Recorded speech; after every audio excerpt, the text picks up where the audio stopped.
All right, welcome back to another Wright Stew podcast. I am Paul Stewart. And I am Brian Wright, and we are on a little bit different situation now. We're on YouTube. You get to see Paul's pretty face. Today, a little bit different to see us not live, but still the quality of Paul's voice and me chiming in occasionally. Oh, buddy, here we go. So, Brian, first thing we need to talk about, your beloved Tigers and my Brewers going Oh, head they to took it head. to the ass last night. Yeah. Man, yeah. So Tarek Skubal, 7 shutout innings, just absolutely dominant. Had a no hitter through like 5. Ended up giving up a few hits. But man, just Tigers putting it on them, man. 9-0 victory. How are you feeling about that? Well, I'm feeling good about it, and I mean, dude, I've got to learn the players a little bit better, just to be quite honest with you. But there's every guy that I see, I really like their approach, how they play. They play hard. The older I get, the more I realize what really turns me off is false arrogance. And they just don't have any of that within the Tigers organization. Matter of fact, they don't even have a player I can really name, Robertson. And outside of that, I can't even name a player. And so, dude, they're grinders. I think they're going to be right there throughout the entire year. And they may not be a bunch of fanfare, but they're going to be there. I noticed, I was looking up because obviously Detroit at one time was like the 5th largest city in the U.S. in the 50s. And now they're obviously outside of the top 10, and it's just the population has shrunk so much. Obviously, the popularity and the age of the population is pretty low. Is different than what it used to be as well. And so I still think they can they got a freaking good squad, though. I mean, the Brew Crews do too, and we've all seen that. Hey, one game doesn't necessarily tell you anything, but one game can tell you what your potential is. Yeah, absolutely. Yeah, and it's interesting you mentioned that some of the socioeconomics of Detroit, right, being Motor City and Motown, and yeah, man, 40s, 50s, they're pumping out cars, and then as things are outsourced, Japan starts making more cars, and other things like that, and Detroit just hits some tough times, man, and it's always cool to see that, and um. Have you been there before, Paulie? I've never been to Detroit. I've been to the airport. I can't say I've actually been to Detroit proper, but I've been to the airport and, but, I've been to the airport and drove through the city to somewhere else. And at the time, and it's been within the last 5 years, all I can recall is you could feel there's a kind of cool vibe, and then you could feel some certain areas where you feel like you might get murdered. But dude, the stadium looks pretty cool on TV. That's the one. I don't know if you and your son are taking that road trip, but that'd be a pretty cool one. That'd be a long little ride, but it'd be a pretty awesome one too. we'll get there eventually. I mean, we'll make it there eventually. That's part of the goal here for us to hit up all the big league stadiums. Hey, so just so we can reset, what is our number at right now, Paulie? Where are you guys at? For the stadiums that we've seen, Yeah, together. let's see. So we've Miami, Tampa, Atlanta, Washington, Baltimore, both New Yorks, Philly, and Cincinnati. So I believe that's 9, if I counted correctly. that sounds about right. Yeah, and we've been to Baltimore a couple times. We went to Cincy, a couple games there, a couple games in Tampa. So we've seen more games at individual places, and then so we're getting there. We just started a couple years ago and didn't there's some limitations to it, right? From timing and just schedules and things like that. So we'll fit in where we can Life, fit it yeah. in. Hey, so you sent me a interesting little take from my friend at Midnight Libraries of Baseball, right? Did I say his podcast Yeah, correctly? so Ben Orlando with the Midnight Library of Baseball. Brian and I interviewed him a couple weeks ago. Really, really thoughtful individual, and does a lot of really interesting things. Really goes in deep into the history of baseball. But he had a podcast I listened to on the ride home from Cincinnati about some statistical anomalies, I guess you could say, but or the way statistics are being viewed these days. And the one that he brought up specifically in this episode was wins. And it was interesting because later on in that day, we were watching, as we were driving home, we were watching the Reds versus Pirates, the final game of that series. And they had mentioned that Hunter Green had pitched really well against the Pirates, or just really well in general, but gotten very little run support. They said like 7 or 8 of his starts against the Pirates, he had been given 1 or 0 runs. Wow. And Yeah. last Sunday they ended up scoring 4 or 5, whatever it was, and he got went 7 innings, 2 hit ball, pitched really well. But it tied really interestingly to that podcast I listened to earlier in the day, where a lot. So Ken Law is quoted in the podcast that Ben did, and they talk about how wins are essentially really not up to the person who wins the game or gets the win, the starting pitcher, right?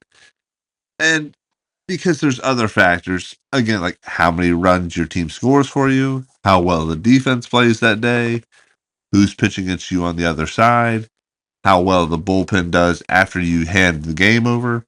So there's a lot of factors outside of your control, which I understand, and that's always been part of the game. But my thought is, my heart wants to tell me that wins still matter. I don't know, Brian. Where are you at with that, Brian? What camp are you in? So when you send it to me, ERA definitely stands out. And it's the number one factor whenever you look at how a pitcher has done. I would say that even in MVP or Cy Young, a lot of times it feels like wins have an impact, not the largest impact. ERA seems to be the largest determining factor. But, it just feels like when you watch a game, a lot of times a pitcher can see how, I don't know, man, especially like a playoff game. It just feels like sometimes you got pitchers that are kind of matching each other. And, obviously, if they're in that situation, they're dominant pitchers. But I don't disagree with the sentiment. And I think it probably meant more back in the day because guys were pitching complete games. Yeah, Right. yeah. And so back in the day, it probably was more of a relevant stat. But now that you can collect the loss or the W if you pitch into the 5th, or if you I mean, you can pitch 1/3 of an inning and get the loss. That's I mean, right. technically That's you what can I was pitch. getting ready to say. Yeah, Yeah. technically you can pitch 0 innings and get the loss. Yeah. And so even if you can pitch 0 innings. Well, I mean, you can come in and give up 5 home runs and not get an out. Oh, that's true. That's true. Never record an out. So technically 0 innings. You're exactly right. Yeah. And so, so I don't know. I agree with the sentiment. Don't necessarily, I do think there's some, I don't know. There's something to wins and losses though. And that's the thing. Like I get what they're saying. I understand conceptually what it means. But at the same time, there's a reason Greg Maddux gets a lot of wins. There's a reason, Roger Clemens, Clayton Kershaw, Justin Verlander, name your Hall of Fame, future Hall of Fame pitcher.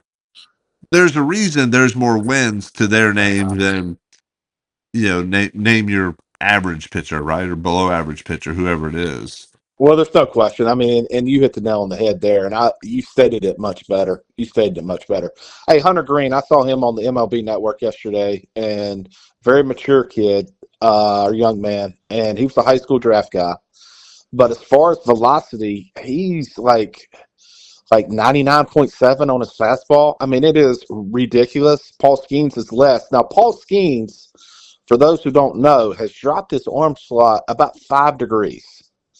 And what's interesting with that is they talk about for every degree you drop of your arm slot, you take so much tension off of your UCL.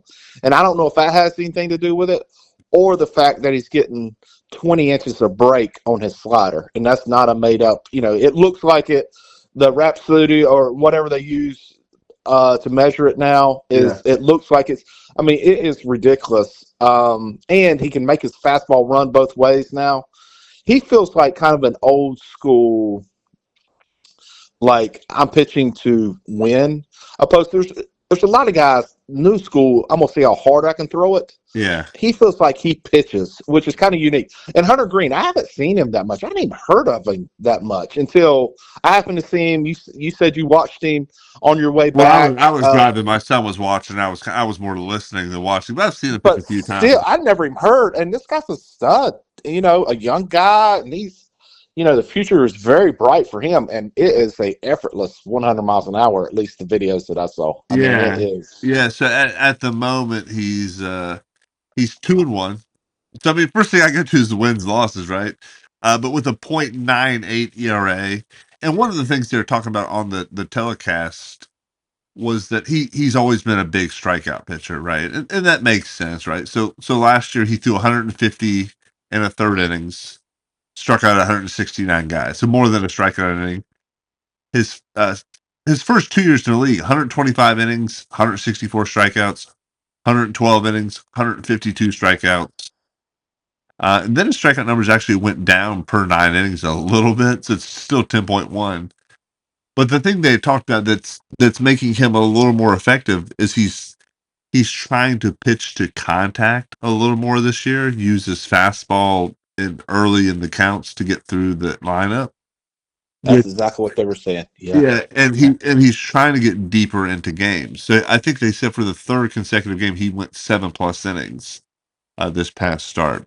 Which feels like an amazing start considering today's guys. And I'll say this: that was kind of the old school thought process. I don't know. Maybe it was the thought process with you guys. Like you want to use your fastball and one off speed the first time through the lineup, and then fastball two off speed through the second time, depending on where you're at and how you've had to scuffle to get through. Was that any kind of conversation that you guys had when you were coming up, as far as trying to work through a lineup and how to extend your, you know, effectiveness once you get through the third time, or at least through the second time? Yeah, absolutely. So I personally I tried to go fastball.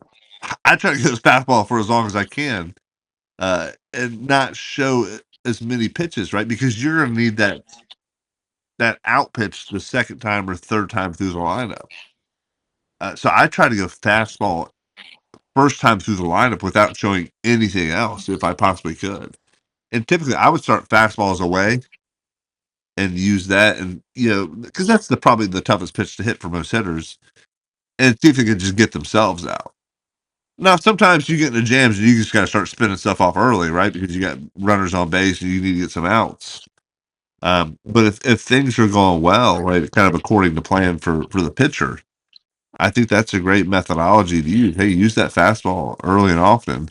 So that way, when you see them the second or maybe third time through, they haven't seen your breaking ball. They haven't seen your changeup. They haven't seen anything else. So that was definitely a game plan that I went with and tried to implement when I was pitching. Hey, something else we never talked about, that I've noticed is very much a pro trend, is like the 0-2 waste pitch.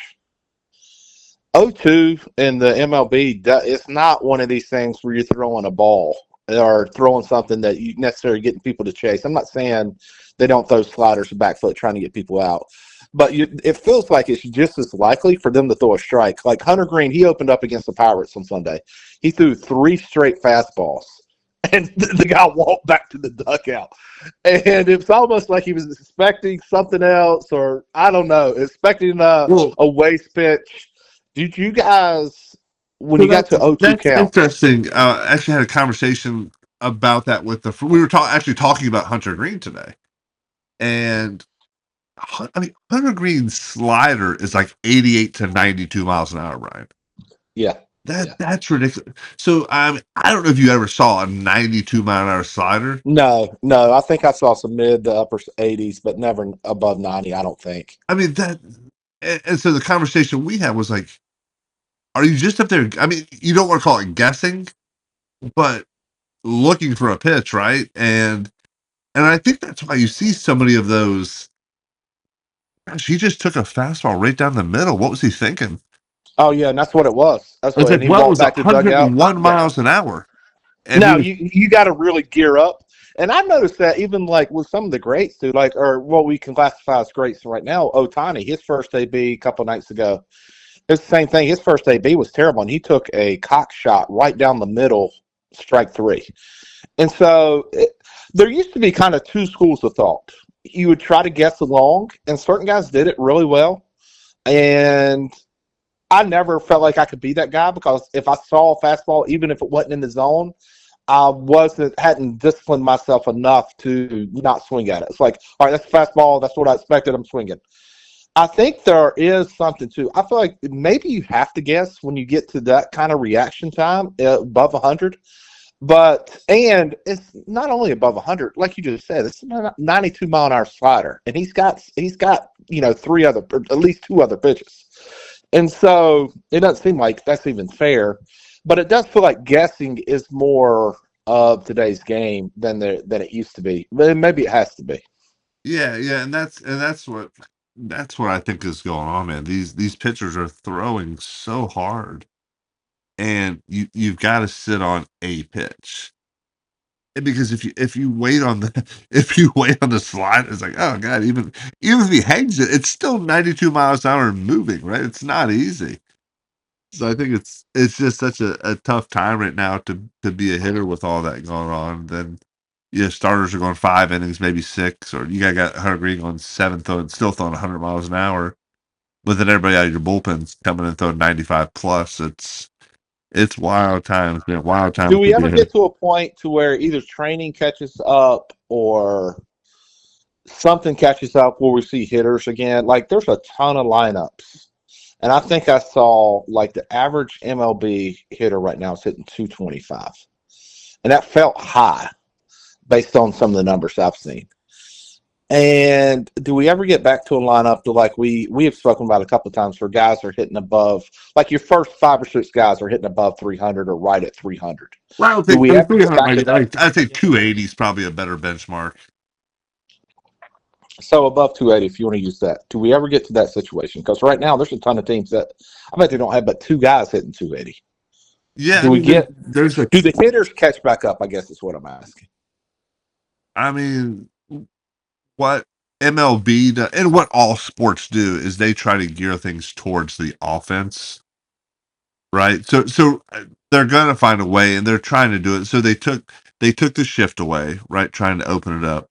But yeah, I was at games, and the shift is still going on. It's just Yeah, they're just taking one step over. I the mean, yeah, they're still shortstop. doing it. Yeah, the Yeah. shortstop's still playing dead up the middle. The third baseman is still playing shortstop, right? For lefties and vice versa. The second baseman's playing up the middle for righties, that sort of thing. You just can't have the guy in short right field anymore. But I don't know, man. I'm looking at team averages right now. So the Padres are hitting 283 as a team. And they're the exception, and they are red hot. They may be the best team in baseball right now. Yeah. So, I was all right. So I'm looking at the numbers, and I was thinking about this weekend. There wasn't a whole lot of hits going on, and the Reds and Pirates are the last two teams in the league. The Reds batting right at 200, and the Pirates batting a buck 84. That's tough. But That's now tough to go the watch. Pirates are the only team under 200 now. Everybody else is over that, but still a bunch of teams, hitting 220 or less. And again, I don't think you see that 20, 30 years ago.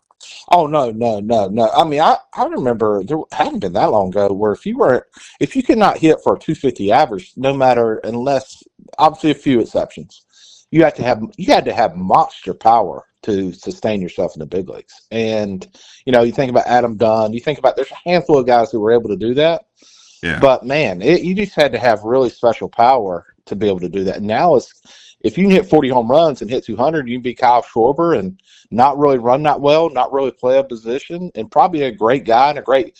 But so yeah, it seems to be your way to get to the big leagues. But man, it's much more fun to see guys hitting, and it's funny that the Padres have your boy that you would like. Who's your Oh, boy you Luis really like? Ariz. Yeah, Luis Ariz. Yeah, yeah. It's kind of funny that a team that hits for average is leading the MLB in wins. Right? Huh. It's just kind of funny how that works. Huh. They got to be close. Brian, imagine that. Huh.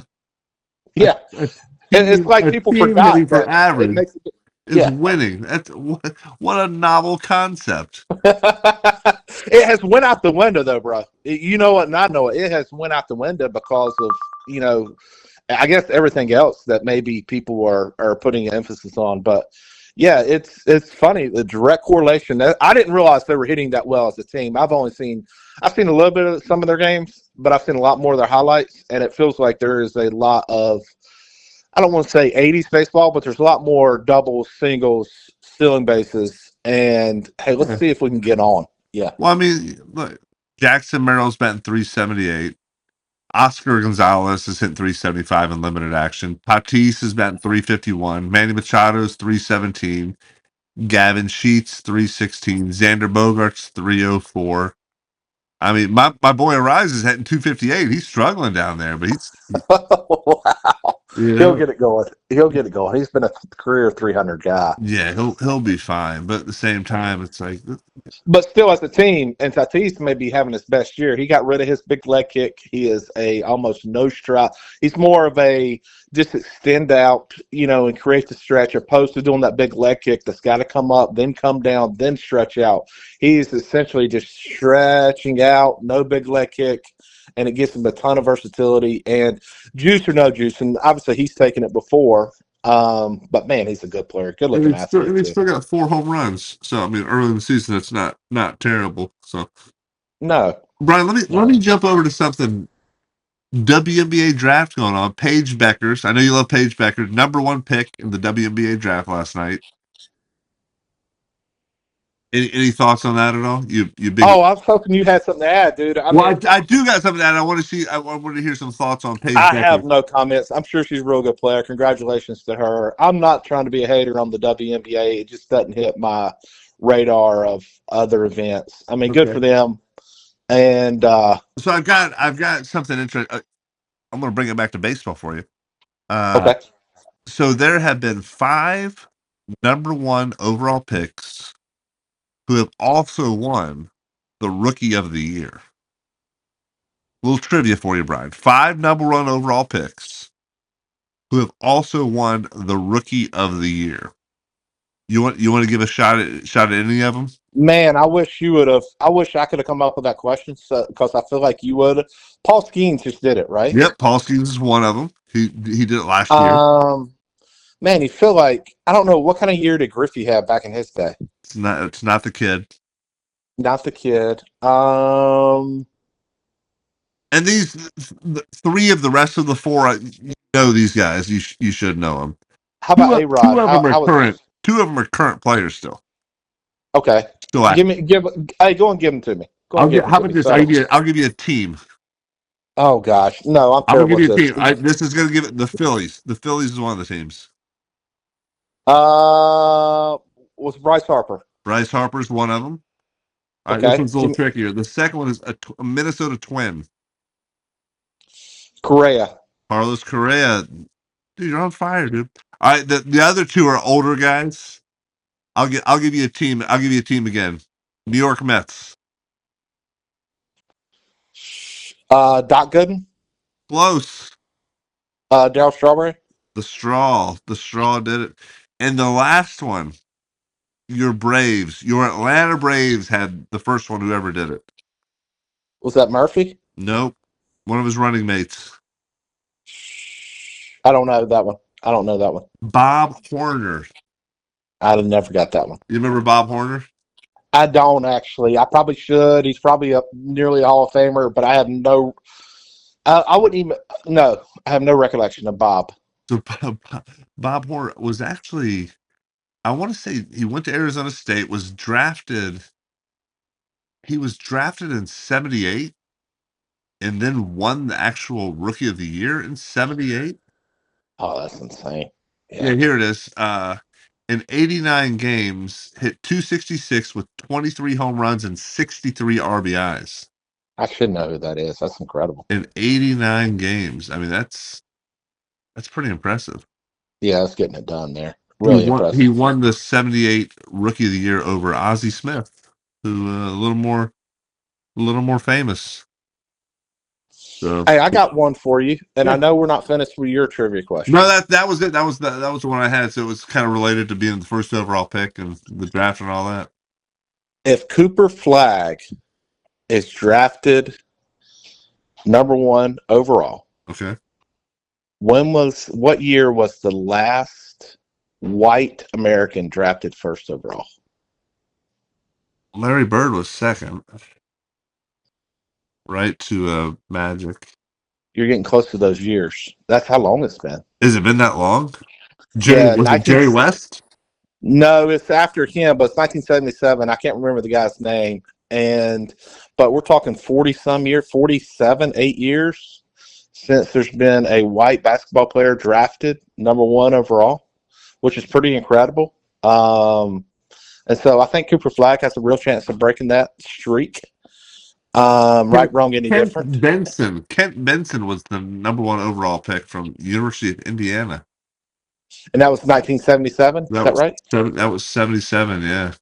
Yeah, so that's the last one, and which is pretty incredible. And that Cooper Flag, I had no idea it had been that long.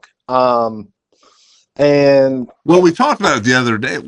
We couldn't even come up with a top five like players. White team, yeah, American, yeah, yeah, and you would have to go back a long ways. And it's just interesting. It's almost just as interesting as, and I feel like there's some easier answers maybe to this, but like the American, like African American or American black player, one, there's not as many in the MLB, and it's almost as interesting as a conversation as the white NBA player. Is both of those are kind of, I don't want to say few and far between, just not as many. Yeah, a bit of a unicorn for both. And I've talked about this a little bit. So a former teammate of mine, Lou Collier, whose son is currently a top prospect for the Reds, Cam Collier. And Lou's a black guy. Played with him in Pawtucket and with the Brewers for a little bit. And Cam does a lot in kind of like Chicago. That he grew up in that area, but does a lot with kind of black youth and getting them involved in baseball. Remember the Jackie Robinson team that went to the Little League World Series?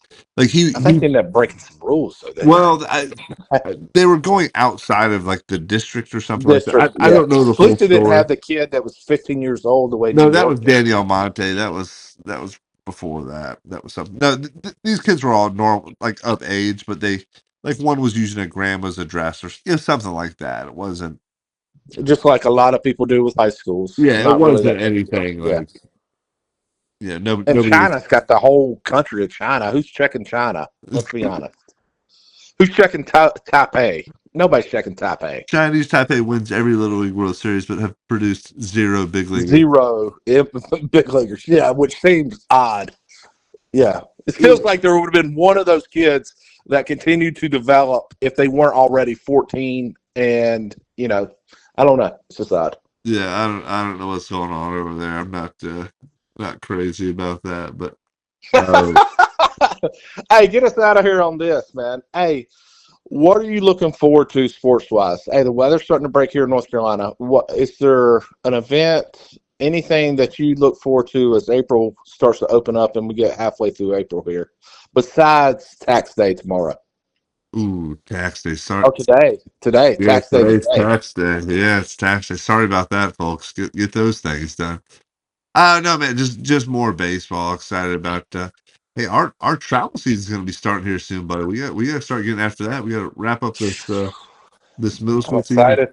So excited for that. More baseball. Do you buy a new bat every year, or do you recycle bats at all? I think that's kind of an interesting thought process question. And do you try to buy good bats, or do you just like, hey, I'm just going to get him whatever it'd be? We've seen all versions of this as far as the bat kids. No, well, like my son is kind of growing quite a bit, so every year we kind of need to add kind of like an inch or so, whatever it is to the bat. So and then you've got to play with one. I wish they would just choose one bat kind of fitting body and go from this. So I don't have to have one for travel and one for school ball and one for that sort of thing. But man, that's a pain in the butt. But he got one for Christmas this past year, so we're excited about that for travel ball. So we'll see how that. Yeah, we do the same thing. And I know good buddies of mine that kind of buy their kids kind of the cheapest, thing that they can get by with, and which works. And like, hey, you're gonna really learn how to hit. But then you're like, dude, your son squared one up and he flew out the left. Well, if he'd had a good bat, what is that, right? Well, it's Yeah. like, I don't know. I'm torn between, but yeah, I am. Hey, like you said, dude, I'm stoked. We're getting Yeah. ready to get Well, started, we got and we're about a what 2 weeks away from practice. yeah, and I say that we got NBA playoffs coming up. We got the first that first funky round of the 6, 7, or 7, 8, 9, 10 games coming up. And NHL playoffs as well NHL this year. playoffs. The Hurricanes are fighting to stay in the top half there and keep the home ice advantage. I Uh, love it, dude. So yeah, I love playoff it. times is starting off here, but man, we're excited about all that. We'll keep talking about it, but hey, we appreciate y'all listening. Make sure you go out and subscribe, like, share, all that fun stuff. Get the notifications when they come out, and then if you haven't already, go ahead and leave us a review on iTunes or Spotify, whichever one that you listen to. Then we appreciate that. Hey, out, go Pack and Tigers.